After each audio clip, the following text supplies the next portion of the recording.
Well, hello. I am getting ready to experiment with making homemade apple cider. And I've never made this before, but I have a lot of apples that I got from various farms and from Sanson's. And we're going to Sanson's again in a couple days, and I just wanted to make sure that everything has been utilized. So I'm in the process of washing them in baking soda and dish soap to make sure that everything is pulled off the skins. Then I'm going to cut them in half, take out the seeds, and put them into a large stock pot. Like a big boy. So they're going to go into this large stock pot. And then I'm going to simmer them down for 2 hours. Again, not boiling, simmering, with oranges, cloves, and a little bit of maple syrup.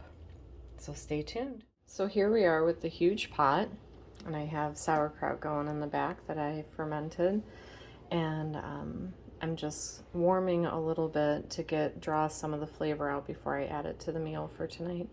So this is all of the apples, and thinking ahead, I'm going to have to mash these and strain them, and then I'm going to add all of that to this, which is, these are the cores from the apples. And then I'm going to add, look at this, oh, that's funny. And then I'm going to add the mash to the cores and make a ferment, because I have plenty of apple cider, and apple vinegar, and I actually have tomato vinegar from when I did all the tomato guts and everything. So stay tuned. We're going to keep watching this. I'm going to add all the spices, cinnamon sticks, oranges, clove, and water, and I'm going to cook it down on a low heat for 2 hours, and then take out the cinnamon sticks and the cloves and mash it, and then strain it. Actually, no, I'm going to mash it and let that cook for another hour and then strain it. So Saigon cinnamon sticks, clove, and because I don't have fresh orange on hand, I'm going to use orange peel, and I had about this much left of orange juice. This is Natalie's organic orange juice. It's delicious. And I added all of, I will be adding a tablespoon of clove, a tablespoon of orange peel, and 4 to 5 I'm going to do 5 because I love Saigon cinnamon sticks. And I added 1 gallon of water, and you can see the orange on top because I just poured it in. So there's 1 gallon of water in here, and this is about 15 larger size apples. Okay, we're going to get this simmering and check back in a couple hours. So we're 2 hours in, and now I am beginning to mash down the apples. And this is one of those processes where you really have to ask yourself in a Clint Eastwood voice, are you feeling lucky? Because it's very, very, very hot. And the steam is also, as you can imagine, very hot. And in the meantime, so I'm going to just keep working those down. The pot that I used was actually a little too small, so I had to transfer over to another pot, and I mashed those down, and I'm just waiting to transfer it back. And I also made 2 loaves of banana bread while also making the cider. So trying to use my time wisely while I'm already in the kitchen doing big batch items. So I have a loaf of banana bread for the house, 1 as a gift, and I have another one in the oven right now that is also going to be a gift. And then I have the sauerkraut in the oven with pork tenderloin. That'll be for dinner tonight, and I'm probably going to use a little of these apple mash. I'm going to reserve a little bit and make a glaze to put over the pork, I'm pretty sure. I'm feeling that, so we'll see how that goes. All right, stay tuned. This is part 2 of the 3-step process. So we're on the home stretch. I took the mash and put it into ball jars. I have two. This is the one that had the cores in it, and now it has the mash on top. And what I'm going to do is I'm going to pour honey in there and warm water, not boiling water, just warm. Okay, so I'm using raw, unfiltered honey. I'm not going to need a lot of honey because this is already pretty sweet. You know, the apple mash is pretty, apples have a lot of sugar in them. So we're just going to pour a couple glop glops on top. The reason why I'm using this raw honey is because we're doing a ferment and I want to get all of that good, yummy gut happiness going on. And now I'm going to do it with the big one. So again, just a couple glips of this.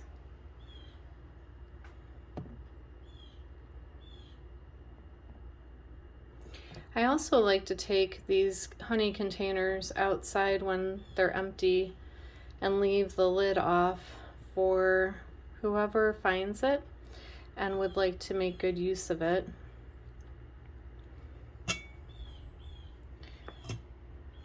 It is energy. If you're like me, you probably know a lot of cool people, and one of our friends has red sky apiary. Now, look at how beautiful and dark that honey is. I do not use this for ferments because I really enjoy just taking a teaspoon here and there and, you know, adding it to tea, but I mostly just scoop it and eat it because it's so delicious.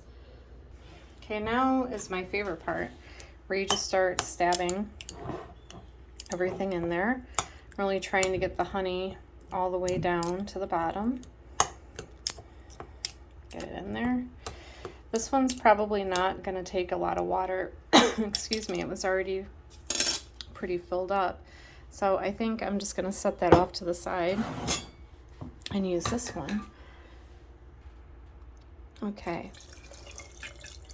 Just adding this warm water. It kind of activates everything.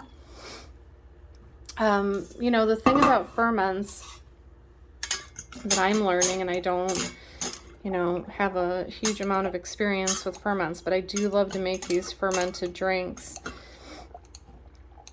The sugar helps, I believe it's the yeast. There's naturally occurring yeast in pretty much the entire environment. So it gets the party started. It activates things. And then this warm water just kind of expedites it. There we go. Okay. So I wiped the lids. This is a fermenting lid. If you don't have one of these, you don't have to have one of these to do fermentation. I like them because I've had these large ball jars explode on me. It was a fiasco. So I have invested in fermenting lids. If you don't have one, it's not a big deal. I also have plastic ball jar lids, and you can also use the metal ones. Now, the reason that I'm using the plastic is because it was what was available. I don't have to burp this type of lid. Okay, it does it all on its own. But this one, I'm going to have to burp it a couple times a day. And basically burping is just very lightly releasing the pressure under the cap without actually opening the cap and letting a bunch of air in. We don't want a lot of air. So this one will probably go off, I would guess, in like 2 days maybe. This one I'm going to give maybe 2 to 4 days, and then, you know, you will see the activity going on in here. You'll watch it begin to bubble a lot. And if I remember, I will do a follow-up video showing these fermentations from the apple mash. Now, this is the apple cider that I'm left with, and it's still steaming. It was, you know, cooking for a long time. I'm going to strain this off one more time using cheesecloth and then put it into smaller pint-size mason jars to give away as gifts.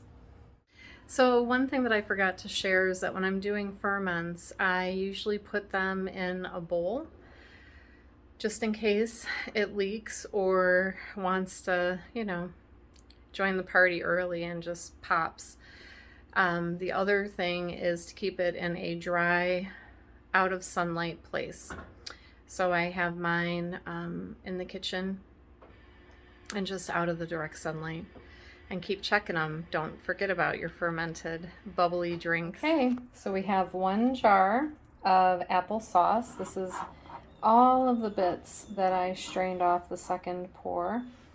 And then we have apple cider. So I have 4 pints and 1 gallon container.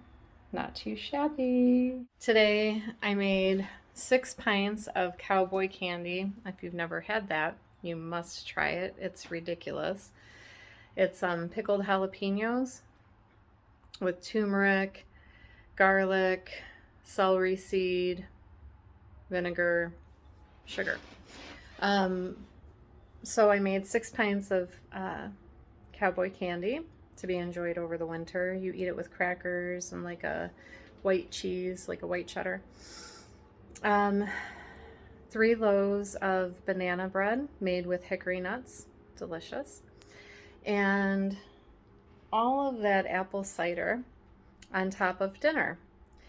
Now I started at 11, it's 5 o'clock and I'm done. Everything's done and it's getting ready to be put away.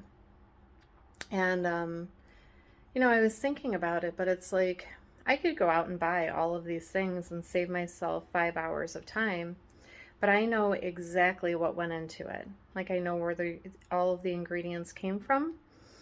I know the people that handed me some of the ingredients, and it's very satisfying. Like I don't feel satisfied when I go to the grocery store. I don't know why. Maybe it's just after 20 years of doing it, I'm like, eh. But this was very, very satisfying today.